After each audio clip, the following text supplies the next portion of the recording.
this kitty's asleep. This kitty's asleep right here. Can you see? There's a baby. The following is all true. However, the person talking about the game is trashed. Alright, welcome everyone. My name is Rob Wayne, and I'm here to tell you the story of Fire Emblem Three Houses, the Golden Deer route. To start things off, I've got a shot of Fireball Tennessee Whiskey as our signature Fireball Fire Emblem shot.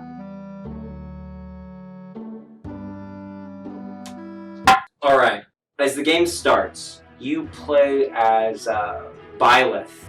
Byleth is this mercenary working with her dad, and these three high school students come up to you and they're like, "Help! We're being attacked by bandits!" It happens. You kill the bandits, and then at the end of the fight, this big hairy dude that's like, "I'm gonna kill you with this axe!" And he runs at you with his axe, and then you jump out front like, "Oh," and you stop the axe, with your spine.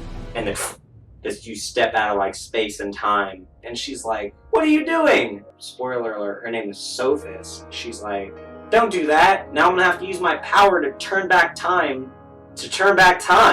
And then and you're back. And then you're like, "Not today, bitch." Pop. And then the three house leaders are like, Claude is like a really handsome Rami Malek. And Edelgard is like Natalie Portman with a really bad haircut. Dimitri is kind of like Tobey Maguire, but he's right on the cusp of like Spider-Man 3.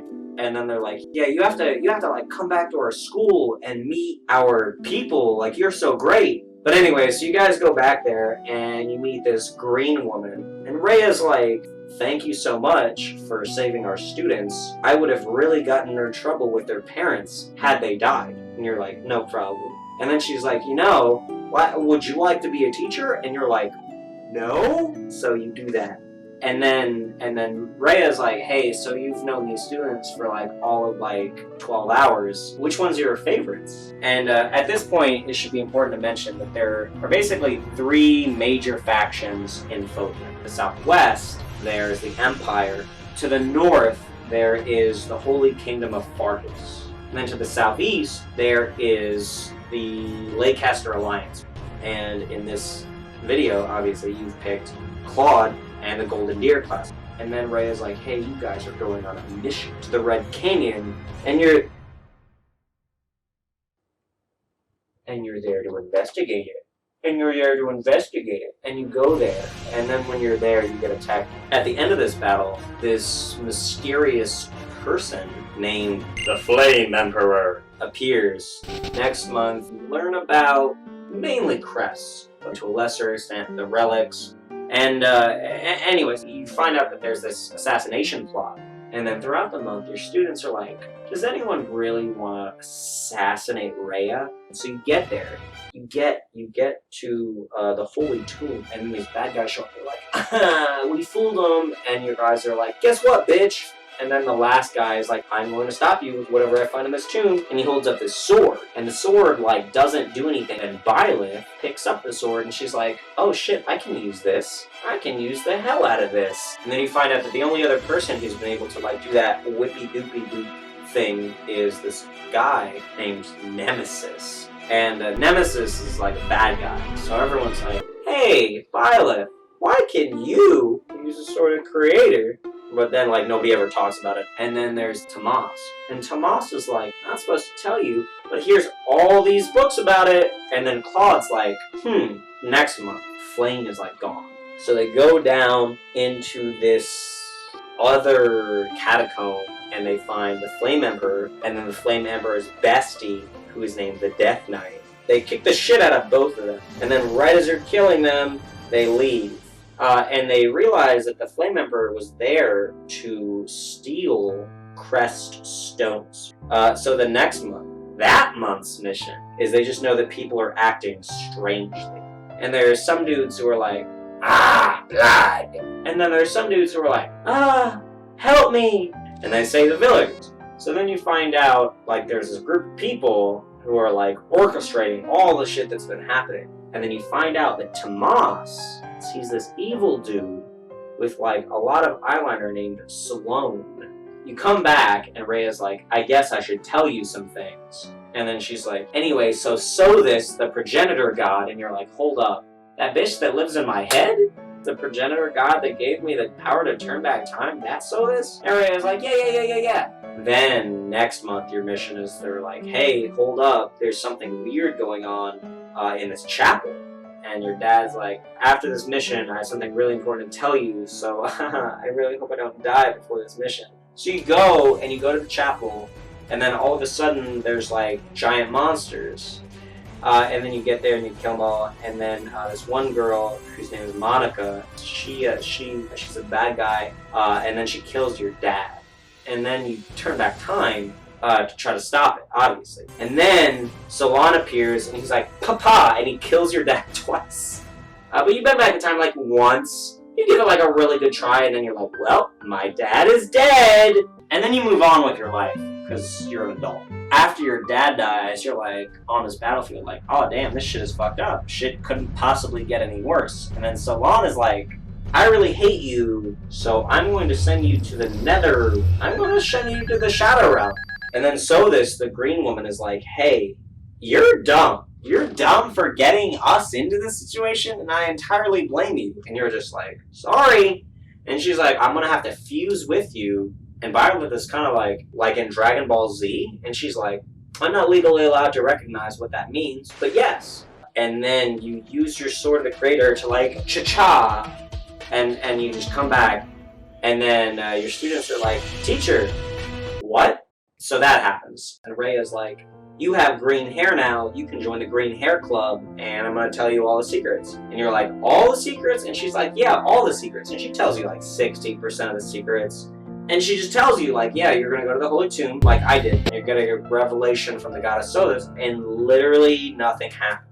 And as soon as you come back from the tomb, Edelgard's country declares war on the church. Edelgard goes back to her dad, the emperor. And then we never actually see or hear from him, but he just apparently stepped down super peacefully. You also find out that the Flame Emperor was actually Rhea. Or, no, that's wrong. Flame Emperor was actually Edelgard. Man, that would be a twist, right? The emperor is like, fuck you, the church, and they like attack him. And then Rhea turns into a giant fucking dragon, which like at no point in the story, at no point is it indicated that you can just turn into a giant monster at will, but she turns into a giant dragon. And then like 5 monsters, attack Rhea's dragon form. And then you try to go help and you just get yeeted off a cliff. So that's what happened. So you basically sleep for 5 years.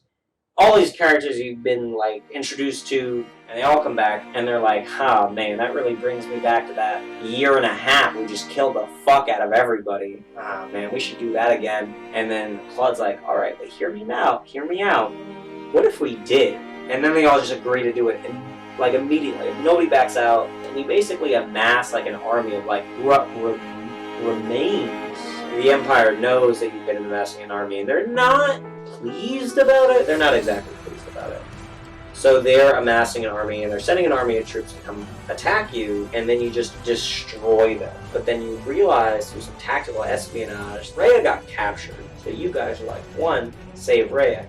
2, make everyone realize Rhea's still alive. 3, get some fence sitters to join our cause, kill the Empire, defeat Emperor Palpatine, and get Darth Vader, my father, to come back to the light side. So you guys are like, I'm gonna go capture Fort Merceus.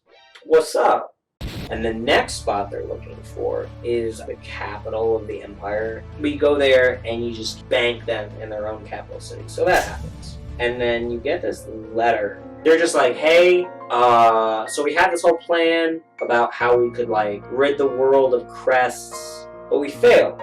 And these guys kind of stole what we were doing. And they're called Those Who Slither in the Dark. And those are the real bad guys. Anyway, so I know you guys are looking for Rhea. She's in this tower at this location. She'll be there. And they go to rescue Rhea. And then you find out Nemesis created relics out of the bones of the children of Sophis. So what you could imagine is Sophis don't like that shit. Rhea don't like that shit. And then your character's just like, I'm gonna keep using them. And then you guys decide to attack those who slither in the dark. You get there, and like Shambhala has like electrical powered lights and stairs. It has like stairs. Nobody really asked questions, which was weird. So Thales is like Solon's square. He's like the bad guy.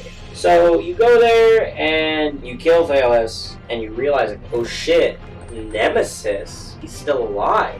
So you go to this one final battlefield. You go after Nemesis, and you just kill the fuck out of him. And then at the end, it'll tell you like, oh, Dorothea and Manuela fell in love. Raphael ate a bunch of food. Like, it just tells you these happy little endings. And that's basically the plot to Fire Emblem Three Houses. And then you just jump. It's ridiculous, bro. You understand what I'm saying? Do you understand? You get what I'm saying. You get it. So it was ridiculous. But